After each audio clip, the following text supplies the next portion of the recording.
Have you ever seen the chaos of a clearance sale? People pushing, shoving, clawing for a discounted phone or television like it's the last drop of water in a desert. Faces locked in tension, hands clutching products as if survival depends on it. There's shouting, scrambling, and an invisible urgency hanging in the air. Within moments, logic evaporates. Individual thought dissolves. What remains is raw instinct. Follow the crowd, do what everyone else is doing. In moments like that, something deeper emerges. It reveals how easily our rational mind can be overpowered by the collective will. The transformation is subtle but profound, I think, because we react. And that's where the real danger lives. George Orwell understood this with chilling precision. He saw how surrendering to the group mind without critical thought makes people easy to mold. Instead of brushing it off, he turned that insight into a stark cautionary tale. The result was 1984, a novel penned in 1949 but disturbingly relevant in our time. His book wasn't just about politics, it was about the psychology of the masses. How fear, the craving for approval, and the seductive idea of a greater good can convert entire populations into obedient followers. The most unsettling part? He wasn't imagining a fantasy. He was holding up a mirror to where we could end up if we stopped paying attention. When fiction starts sounding like reality, something's gone wrong. That's exactly what happened with 1984. What began as a novel became a cultural shorthand, referenced in political arguments, talk shows, and headlines. The title outgrew its cover. It turned into a warning label for a world that no longer feels hypothetical. Orwell didn't need futuristic gadgets to envision a surveillance state. He simply studied the human tendency toward control, conformity, and fear masked as social virtue. In 1984, oppression didn't wear chains. It wore uniforms, past glances, and polite language, all designed to look like protection while serving as tools of containment. Today, the book's title is splashed across covers, debates, and entertainment formats where everything is being watched. But unlike reality shows, real-life surveillance offers no cash prize. What's at stake is far more serious: the freedom to think for yourself. Orwell wasn't warning us about machines, he was exposing systems that still exist, though now wrapped in the language of progress and innovation.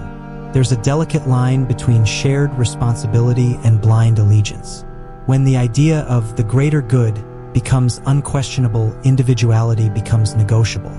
And that's the perfect breeding ground for authoritarianism. In Orwell's world, control wasn't just enforced through violence.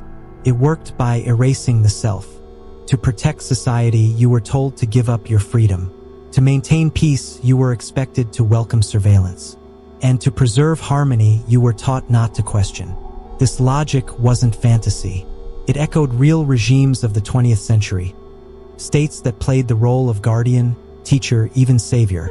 In return for safety, they demanded absolute surrender. But the threat wasn't just in those who ruled. It grew from within, when people believed their conscience had to be sacrificed for a collective cause. Once personal judgment is discarded, anything can be justified. Censorship, repression, punishment without trial. Take collectivism too far, and it becomes a narcotic, a way to numb responsibility. And in that numbness, totalitarianism finds its roots. Not by brute force, but through the illusion that giving up freedom is a moral act. Fear is the oldest trick in the book. In 1984, people didn't follow orders because they agreed. They followed because they were terrified of what happened to those who didn't. The system didn't need to punish everyone. Just a few public disappearances were enough to silence entire cities. The absence of someone became more powerful than their presence. Fear turned every movement into a gamble, every sentence into a risk. We may not live under Orwell's telescreens, but we do live under a new kind of visibility. Algorithms, media outrage, online mobs, they all shape what's acceptable to think, feel, and say. Orwell saw this future coming. He knew that once fear is woven into everyday life, people won't need cages. They'll start building their own. After the Great War in his novel, the world doesn't aim for peace. It locks itself into a carefully managed standoff. Three superstates, Oceania, Eurasia, and Eastasia, dominate the planet. Their purpose isn't prosperity. It's psychological dominance. War, whether real or staged, never ends. And that's the point. A hungry population won't demand liberty. They'll just want to survive. So the state presents itself as savior, while quietly being the source of the suffering. Progress becomes impossible. The constant fear of bombs and enemies leaves no space for introspection or rebellion. Global alliances shift like the wind. Today's enemy is tomorrow's friend, and nobody dares to ask why. Logic is irrelevant. Only obedience matters. Orwell wasn't predicting the future. He was mapping the ways in which reality can be rewritten when fear is weaponized. And at the center of that manipulation is a face no one has ever met. Big Brother. He never speaks, never appears in person, never walks the streets. Yet he's known by all, feared by all, revered by all. He isn't a man, he's an idea, a symbol of absolute authority, both everywhere and nowhere. His image looms from screens, murals, and posters. His eyes seem to follow every motion. He doesn't need to exist, only the belief that he might is enough to control. Because when people believe they're always being watched, they begin watching themselves. That's the genius of the myth. Big Brother may not even be real, but the fear of him is, and that fear keeps the entire structure intact. Over time, his name has been watered down, even used for TV shows. But its roots are not playful. They are terrifying. Orwell's Big Brother wasn't meant to entertain. He was a warning. Proof that you don't need soldiers to rule. You only need a stare, real or imagined, that never blinks. That face, with its sharp stare and emotionless calm, became one of the most haunting images in literature. Decades later, it inspired a show where people are watched non-stop. The twist? In real life, people sign up for it. But in 1984, the purpose wasn't to amuse. It was to instill paralysis. The screens weren't just watching, they were listening, judging, correcting. This led to a society where people policed themselves. The fear didn't come from punishment, but from never knowing if you were being watched. That uncertainty, that psychological tension, is what kept the system alive. Big Brother became the most effective ghost in history. He didn't have to act. He just had to be believed in. His face symbolized a system that didn't want questions, only devotion. He was the false god of a state that demanded worship over thought. The society in 1984 was divided by more than surveillance. It was stratified by knowledge.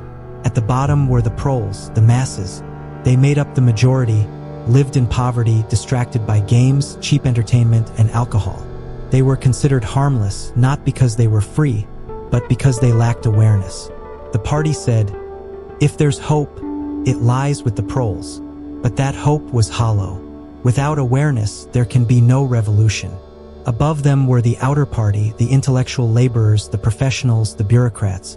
Winston Smith, the protagonist, belonged here. They knew more, but they were also watched more closely. Doubt was dangerous. Even facial expressions could be crimes. Here, control was subtle. Through words, glances, posture.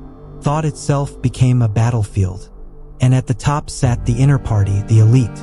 Few in number, total in power. They rewrote history. They erased people. They decided what existed and what didn't. They didn't need to be consistent. They needed to be obeyed.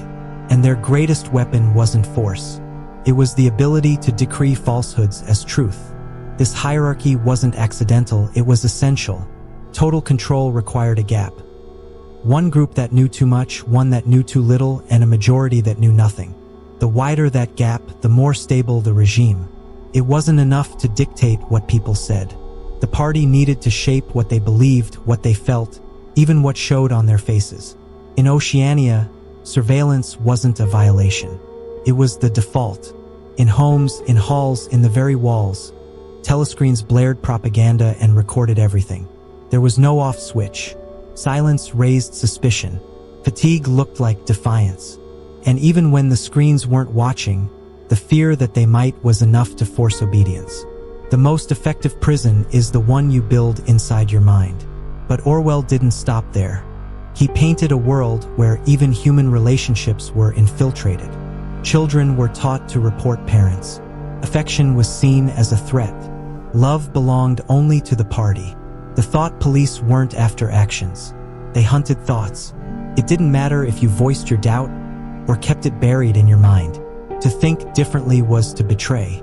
And in this system, betrayal didn't come from enemies. It came from neighbors, from family, from friends. Because when everyone's a potential informer, trust dies and control thrives.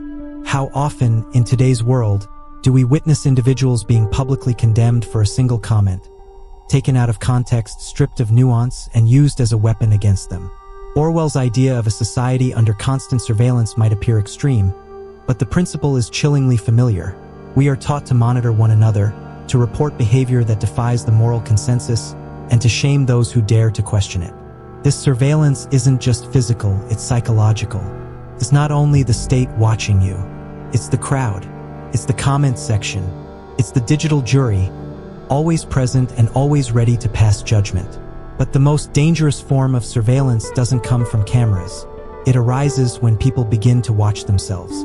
When every word is cautiously chosen, every reaction edited, every spontaneous feeling repressed until the line between truth and self-deception vanishes.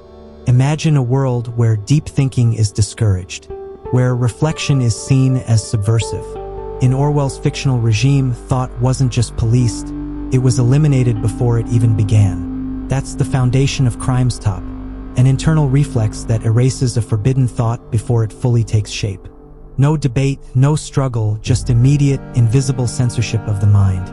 Children were trained to detect subtle signs of mental rebellion.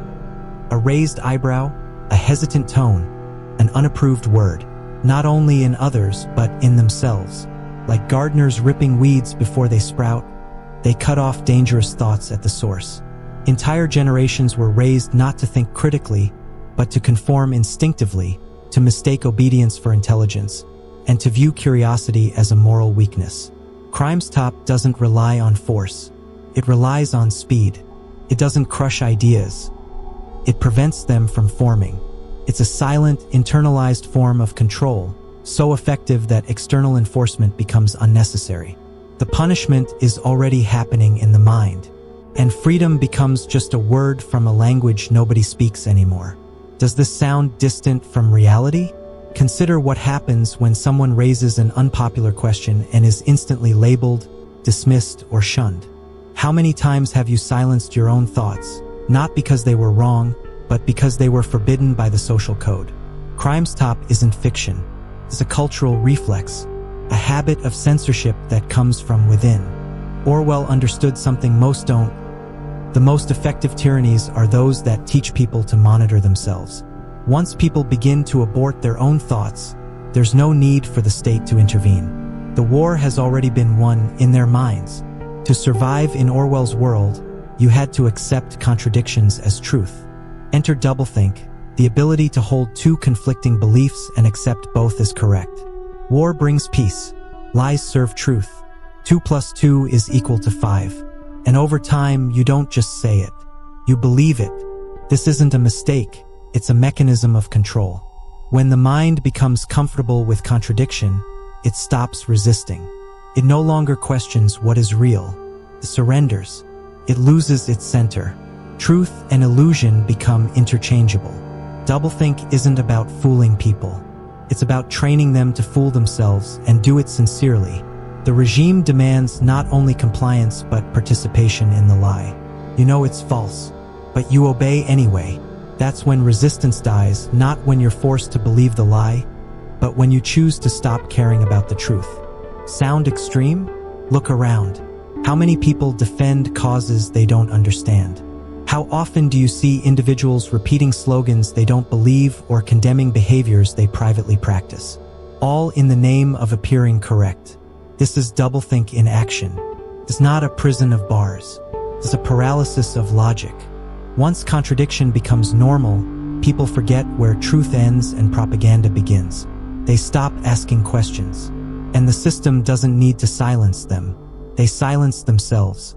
Language is more than a tool. It's the soil where thought grows. Without words, ideas wither. Orwell introduced newspeak, a language engineered not to simplify, but to limit. Strip away the vocabulary, and you strip away the ability to think freely. If there's no word for freedom, how can anyone desire it? By eliminating synonyms, shrinking expression, and turning words into ideological weapons, newspeak doesn't just shape what people say, it shapes what they can think. You can't rebel if you lack the words to define rebellion. This sounds fictional until you consider how, even now, the meanings of words shift constantly. Terms are redefined, made taboo, or replaced entirely, not always out of malice, but often in the name of progress. But when words vanish, thoughts follow. Control language and you control perception. Orwell's warning is clear. The war on free thought doesn't require force, can be fought and won through vocabulary. When your words are prepackaged, your thoughts will be too. And unless you fight for the right to describe the world on your own terms, someone else will do it for you and convince you it was your idea. In the world of 1984, nothing is what it seems. The Ministry of Truth spreads lies. The Ministry of Peace wages war. The Ministry of Plenty manufactures scarcity. The Ministry of Love tortures. This isn't poetic irony, it's psychological warfare. When the names of institutions contradict their purpose, reason begins to erode. Language becomes a maze with no exit. This confusion is the point. The more the mind is disoriented, the more likely it is to accept absurdities without resistance. The iconic slogan, "War is peace, freedom is slavery, ignorance is strength," isn't just paradoxical. It's a deliberate attempt to destabilize logic. By breaking down your ability to trust your own mind, the regime doesn't need to destroy you. You'll do it yourself. You'll doubt your senses. You'll stop thinking clearly. You'll trade understanding for slogans. One of the most terrifying tools in this system is Hate Week, a ritual of rage where the people are encouraged to scream at enemies they don't truly understand. Posters are ripped down. Chants echo. Unity is forged not through love, but through shared fury. Hate becomes a bonding agent, a tool to unite people under the banner of the regime. It gives them a target for their anger, redirecting what could be rebellion into a socially sanctioned purge. The more people rage, the less they question. Emotion replaces thought, and a population kept in a permanent state of outrage has no time to reflect. Orwell wasn't attacking the idea of equality. He was warning against what happens when noble causes are hijacked by power. He had seen revolutions twist into dictatorships. He knew that even movements claiming to liberate could become tools of control. In 1984, the ruling system is a form of oligarchical collectivism, a government that rules in the name of the people but never with them. The slogans say one thing, the actions reveal another. It's not the label that matters, socialist, capitalist, or democratic, but the level of control and the disappearance of individual freedom. Orwell believed in justice, but not at the expense of personal liberty. He saw how the most dangerous regimes often begin with good intentions. He understood that unchecked power, no matter what banner it flies, leads to the same place, the annihilation of the individual. And in the end, Winston Smith clings to a single truth: 2 + 2 = 4. That fragile belief becomes an act of rebellion. When the party demands that he deny reality, that he believe the lie, not just repeat it, he faces the final test. Because true control isn't when your body is broken. It's when your mind agrees.